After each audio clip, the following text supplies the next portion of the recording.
Well, Dr. Lubna Nadvi is an academic and researcher based at the University of KwaZulu-Natal. We've asked her to share some thoughts on gun control in South Africa, and she joins us now live for more. Dr. Nadvi, a very good evening to you. Thanks for joining us, and a warm welcome to the late edition. First of all, 12 people are now confirmed dead, including 2 young children, after a mass shooting at a tavern in Soulsville. So what does this level of violence tell us about the current state of social order and public safety in South Africa? Are we witnessing a breakdown in gun control, a breakdown in policing, or a breakdown in society itself? Or is it all three at once? Good evening. I think that the situation is complex and layered. What you have, obviously, is the fact that there are a lot of illegal guns that are circulating and that are, obviously acquired through theft or other illegal means.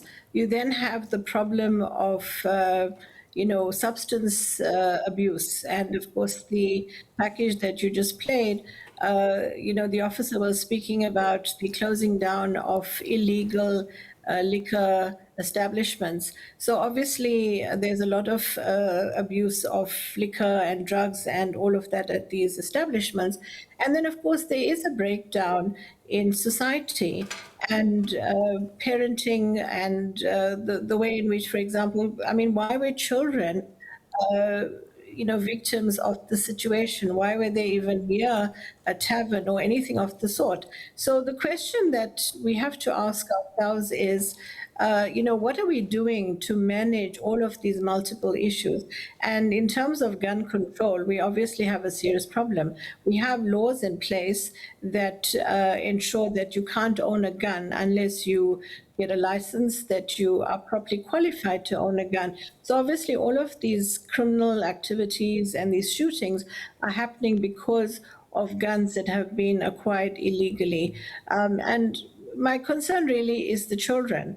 Why is it that parents and communities are not taking better care of children? So I think that we have to look at it from, multiple perspectives. And it's good to hear that the police are actually, ensuring that the investigation is moving along swiftly. But we should not have to deal with the situation after it has happened. We should not have shootings taking place in the first place. And we need to put measures in place to ensure that that is the case. And based on your research, why are taverns so repeatedly linked to gun violence in South Africa? Is this primarily a policing failure? Is it maybe a liquor license or regulation failure? Or is it driven by deeper structural issues such as poverty, unemployment, and social despair? Well, basically, what you have is that, taverns have sprung up as a way for people to get together and to socialize. It's obviously a place where family members gather, and it's a place of socializing for many people. And it's perhaps a place where people go to, try and get away from their problems and drink liquor and whatever other substances they may be imbibing. So I think that the issue of obviously tavern violence is linked to the context of poverty. It's linked to the fact that you have, a particular culture within that environment. And at the end of the day, those taverns need to be regulated. If you're going to have an establishment where there's going to be liquor sold, that tavern or that establishment has to be licensed, regulated, and there has to be, some responsibility taken because when you put alcohol and illegal guns together, it's a recipe for disaster. And that situation should not emerge at all. Now that we're moving towards the vacation season, we're probably going to see more of these kinds of scenarios because people are going to be drinking more, and there are a lot of illegal guns circulating. We are unfortunately a violent society in South Africa where violence has become normalized.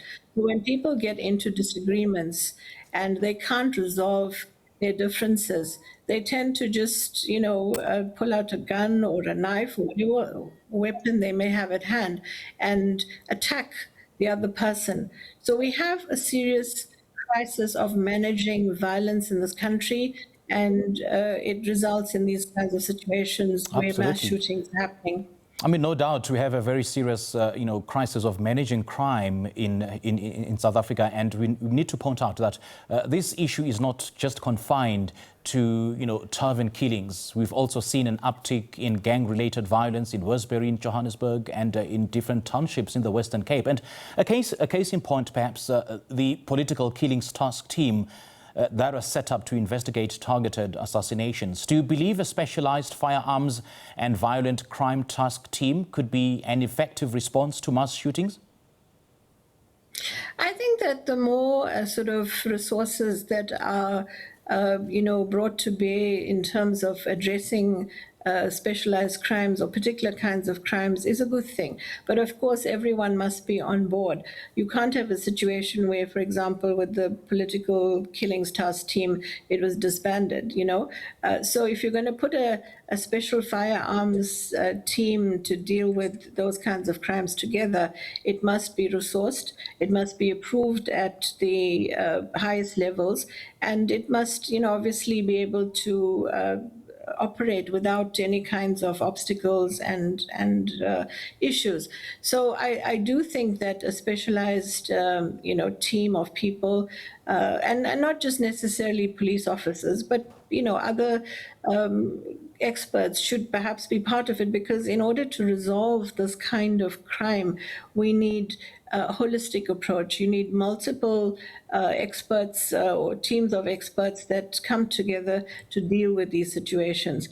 But I think that you need to start at a younger sort of at a level of education and awareness, where younger people are going to be taught that guns and the use of guns is not the way to resolve problems. We see also in the Western Cape, where gang violence has become huge, and young people are just being shot. They get caught in these crossfires of gang violence.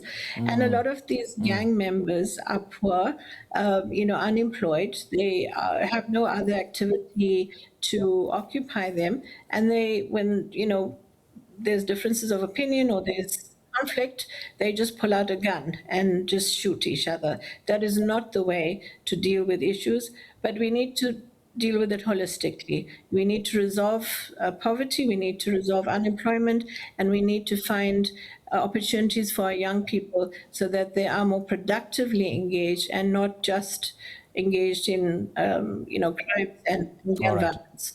All right, Dr. Nadvi, great chatting to you. Thank you so much for joining us. And I suppose the most pressing and uncomfortable question is, why do criminals still have easy access to firearms? And I suppose that that is a loaded question and discussion on its own that needs time. Thank you so much for joining us this evening. Thank you very much. All right, 12 lives lost, including 2 children aged just 3 and 12, and 14 more fighting for their lives. I mean, the scene at a Salisbury Tavern this morning is not just another crime story. It is a reflection of a country in crisis. And as Dr. Lubna Nadvi has made clear, this violence is not only about guns. It is about systems that have failed, laws that are not enforced, and a state that too often reacts instead of prevents.